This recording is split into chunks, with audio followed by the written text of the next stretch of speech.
Assalamualaikum warahmatullahi wabarakatuh. Mengobati dahaga intelektual anak bangsa, keluarga, alumni Satuan Aksi Mahasiswa Muslim Indonesia atau KAMI adakan obrolan ringan ya, tematik. Edisi pertama kali ini kita akan ngobrolin tentang fenomena yang lagi hot, tentang fenomena Hagia Sophia dalam perspektif geopolitik. Di sini sudah hadir beliau Kang Badar. Kita sambut dulu. Assalamualaikum Kang Badarudin. Waalaikumsalam warahmatullahi wabarakatuh. Beliau ini adalah selain seorang aktivis juga akademisi, dan latar belakang pendidikan beliau adalah dari Ilmu Komunikasi Universitas Erlangga Surabaya, kemudian sempat belajar S2 3 kali ya, baik di Pasca Sarjana UI di ilmu politik, kemudian di Nanyang Singapura, dan juga di Manchester University di London ya. Langsung aja Bang, menurut Abang gimana Bang fenomena Hagia Sophia ini dalam perspektif geopolitik? Silakan Bang. Ya, kalau ini dibilang sebagai sebuah fenomena, ini sebetulnya nggak terlepas dari kontroversi yang melatar belakanginya. Ya. Jadi emang timbulnya pro dan kontra terhadap pengembalian fungsi Hagia Sophia menjadi masjid yang katanya ditentang oleh beberapa pemimpin negara-negara Eropa dan juga Amerika dan juga pemimpin gereja, yang kemudian menimbulkan isu ini semakin menarik untuk dibicarakan, sehingga kemudian menjadi fenomena termasuk juga di Indonesia. Jadi memang ini yang membawa keuntungan tersendiri untuk pemerintah Turki sekarang, karena memang ini mendapatkan exposure yang luar biasa besar dan membuat orang jadi semakin tertarik terhadap Hagia Sophia dan juga sejarahnya. Jadi bukan hanya Hagia Sophianya, tapi juga sejarahnya yang merentang sampai berabad-abad, dan tentunya kenapa peristiwa-peristiwa perubahan dari katedral menjadi masjid, kemudian menjadi museum, dan kemudian sekarang akan menjadi masjid kembali. Peristiwa-peristiwa itu yang justru lebih penting. Dan itu yang membawa kita sekarang semakin tertarik untuk belajar kembali sejarah masa lalu. Di mana memang sejarah masa lalu ini ternyata memang ya kaya betul, kaya akan inspirasi, yang mudah-mudahan inspirasi ini membawa kita ke hal yang lebih baik. Jadi bukan sekedar melihat masa lalu sebagai nostalgia, tapi untuk menyemangati kita di dalam melangkah ke depan. Kemudian secara geopolitik Bang, apakah tadi kan ada keuntungan politik yang diambil dari Erdogan secara praktis, tapi di umat Islam global sendiri seperti apa?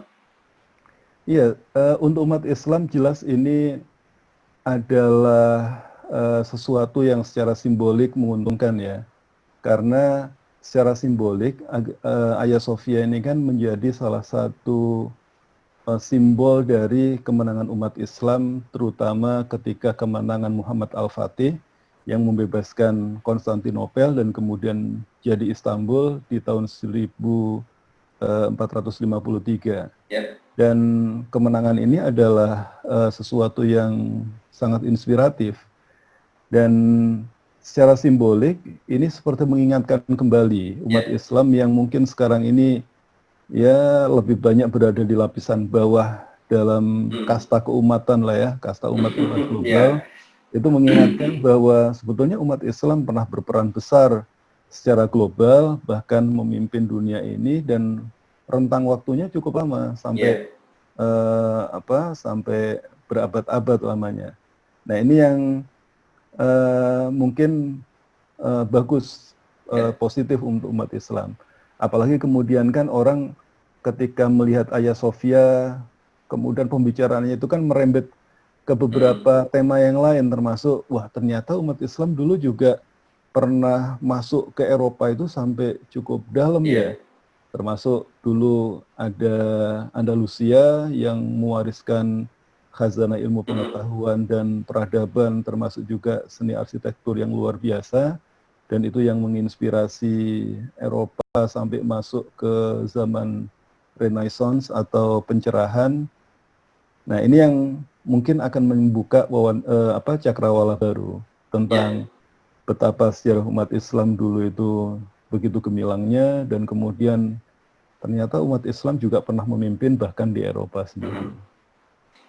Ini kan dari segi refleksi historis ya, jadi kita beromantisme terhadap masa lalu bahwa kita pernah jaya. Tapi kalau kita melihat Hagia Sophia ini, bagaimana ini bisa menjadi pijakan apa sebenarnya untuk kita bisa lebih produktif dalam geraknya gitu? Iya, Hagia Sophia ini kan memang menjadi menjadi perhatian bukan hanya umat Islam ya, tapi juga umat Nasrani, terutama memang dari Kristen Ortodoks. Ini juga menunjukkan bahwa interaksi antar agama, interaksi antar peradaban itu sebetulnya bisa juga dilakukan dengan damai, walaupun dulu memang ada sejarah peperangan. Tapi bagaimana upaya memperbaiki Hagia Sophia yang awalnya dilakukan oleh Muhammad Al-Fatih setelah membebaskan Konstantinopel dan kemudian tetap menghormati beberapa aset peninggalan Bizantium, ini menunjukkan bahwa sebetulnya umat Islam itu memiliki kepeloporan tersendiri di dalam menghargai peradaban yang pernah dibuat oleh umat agama lain. Dan memang di dalam Islam kita kan tidak diperkenankan untuk merusak tempat-tempat ibadah walaupun itu dalam kondisi berperang. Dan itu telah ditunjukkan dengan sangat baik oleh Muhammad Al-Fatih, dan itu tampak bahwa Hagia Sophia itu justru lebih terawat ketika berada di bawah pengelolaan umat Islam.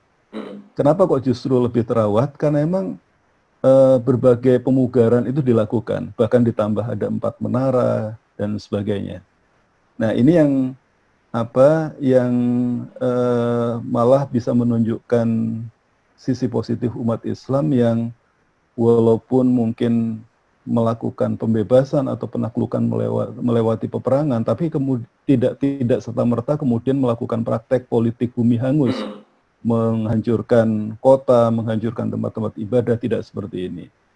Jadi pelajaran yang penting juga bahwa dengan pelestarian secara fisik bangunan Hagia Sophia itu menunjukkan bagaimana umat Islam memiliki prinsip-prinsip tentang penghormatan aset yang dimiliki oleh umat yang lain. Terlepas kemudian, bukan terlepas ya, yang kemudian Hagia Sophia dipakai sebagai masjid, saya pikir itu adalah hal yang wajar, karena ketika itu yang memimpin adalah umat Islam. Dan yang perlu kita ingat lagi, ini kalau dalam peperangan umat Islam, dalam peperangan kan umat Islam tidak serta-merta langsung menyerbu dan menaklukkan, tapi pasti ada tahapan-tahapannya. Ditawarkan dulu apakah hendak diselesaikan dengan cara damai atau seperti apa. Tapi kalau memang tidak mau menerima dan oke, kita maju berperang, baru kemudian berperang, dan tentunya konsekuensinya akan berbeda. Jadi kalau setelah perang, kemudian sebuah negara ditaklukkan dengan peperangan, maka memang aset pihak yang kalah itu kemudian berpindah ke kaum umat Islam.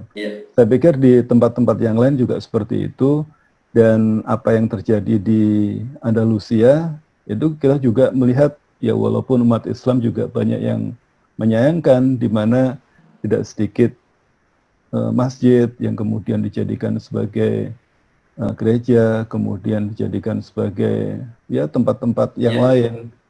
Tapi ya memang kita memakluminya karena memang kondisinya seperti itu. Sekarang dari perspektif diplomasi, sebenarnya momentum ini apa yang bisa diambil pemerintah kita dalam diplomasi yang menguntungkan begitu? Iya, hal ini tentunya mengingatkan juga kepada pemerintah Indonesia, terutama kepada satu hal yang sebetulnya bisa dijadikan sebagai modal penting, di mana Indonesia ini kan tempat di mana populasi umat Islam terbesar di dunia itu ada di sini, tinggal di sini.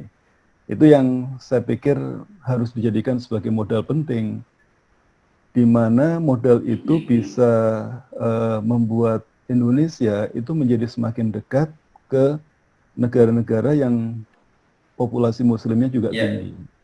Termasuk seperti Turki yang sekarang dianggapkan sebagai rising powers atau kekuatan yang sedang naik, yang sedang yang sedang memainkan perannya yang lebih. Nah, ini yang mestinya bisa dilakukan oleh pemerintah Indonesia. Dan ini sebetulnya bukan hal yang asing. Paling nggak kita lihat ketika pemerintahan sebelum ini yang dipimpin oleh Pak SBY selama 2 periode, beliau lebih outward looking, lebih bisa menampilkan Indonesia sebagai salah satu pemain global. Bahkan ketika itu banyak akademisi dari luar negeri yang menyoroti Indonesia dianggap sebagai salah satu emerging powers, yang dianggap sebagai bahkan middle powers, karena memang masih belum menjadi superpower, sebagai middle powers. Dan ketika itu Indonesia cukup bisa banyak memainkan peran di berbagai macam forum internasional. Nah, ini sebetulnya ditunggu-tunggu oleh bukan hanya negeri-negeri Muslim, tapi juga oleh negara-negara yang terutama yang selama ini kelompokkan menjadi negara-negara selatan. Apalagi sebetulnya peran Indonesia di dunia internasional ini kan sebetulnya ada legasinya ya. Kalau kita melihat dulu waktu zaman presiden pertama kita, Pak Soekarno, itu juga menginisiasi ada gerakan non-blok, sebelumnya ada konferensi Asia Afrika. Nah, ini yang saya pikir perlu dibangkitkan kembali oleh pemerintah Indonesia dan memanfaatkan modal sejarah dan juga modal populasi muslim terbesar di dunia ini untuk menguatkan perannya di dunia internasional. Sekarang yang lebih menukik gitu ya, spirit apa gitu yang bisa diambil oleh kalangan aktivis Islam di Indonesia dalam melihat ini agar bisa mempunyai cara pandang yang lebih produktif, begitu juga landasan geraknya bisa lebih produktif juga. Silakan, Bang. Ya, jadi memang kalau kita melihat di internal Turki sendiri, pembicaraan tentang Hagia Sophia ini kan memang sudah sejak lama ya. Jadi kalau di sana itu ada semacam keterbelahan antara kelompok nasionalis sekuler dan nasionalis religius di Turki, salah satu poin isunya itu adalah Hagia Sophia, di mana memang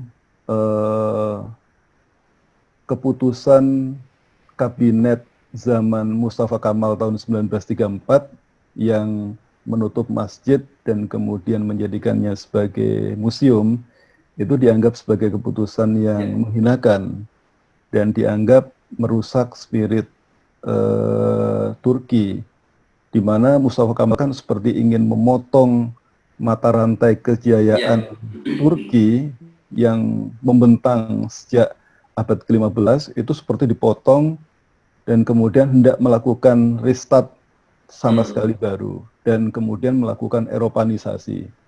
Nah, ini yang oleh kalangan kelompok nasionalis religius yang melihat bahwa Hagia Sophia itu dan juga Islam itu adalah warisan yang sangat berharga untuk Turki, itu yang itu yang kemudian menyayangkan, dan itu sejak tahun 60-70-an itu terus terjadi. Dan mungkin salah satu titik puncaknya itu adalah apa yang terjadi di hari Jumat yang lalu kalau nggak salah ya, 10 Juli, di mana pengadilan di Turki memutuskan bahwa keputusan sidang kabinet zaman Mustafa Kamal tahun 1934 itu adalah hal yang tidak memiliki dasar, sehingga pengubahan menjadi museum itu juga tidak berdasar. Makanya kemudian dikembalikan lagi. Nah, pelajaran apa yang bisa kita ambil di sini, bahwa sebetulnya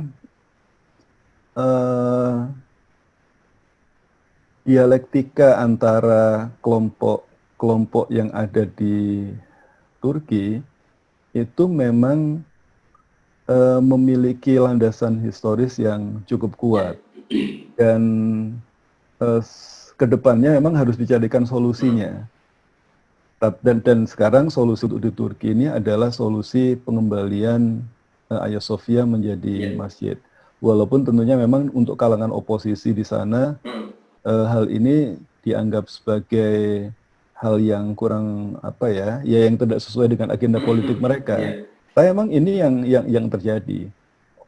Beberapa hari yang lalu saya sempat baca salah satu artikel di New York Times, salah seorang penulis bilang bahwa memang isu tentang Hagia Sophia ini adalah hal yang tidak mungkin bisa dimenangkan oleh kelompok oposisi dan juga tidak mungkin membuat pemerintah yang berkuasa kalah. Karena walaupun mungkin nanti pengadilan tidak, katakanlah yang kemarin ya, pengadilan itu tidak membatalkan keputusan yang menjadikan Hagia Sophia menjadi museum, itu juga tetap akan menimbulkan simpati atau meningkatkan simpati atau dukungan politik yang luar biasa ke pemerintah yang sekarang. Tapi sekarang ketika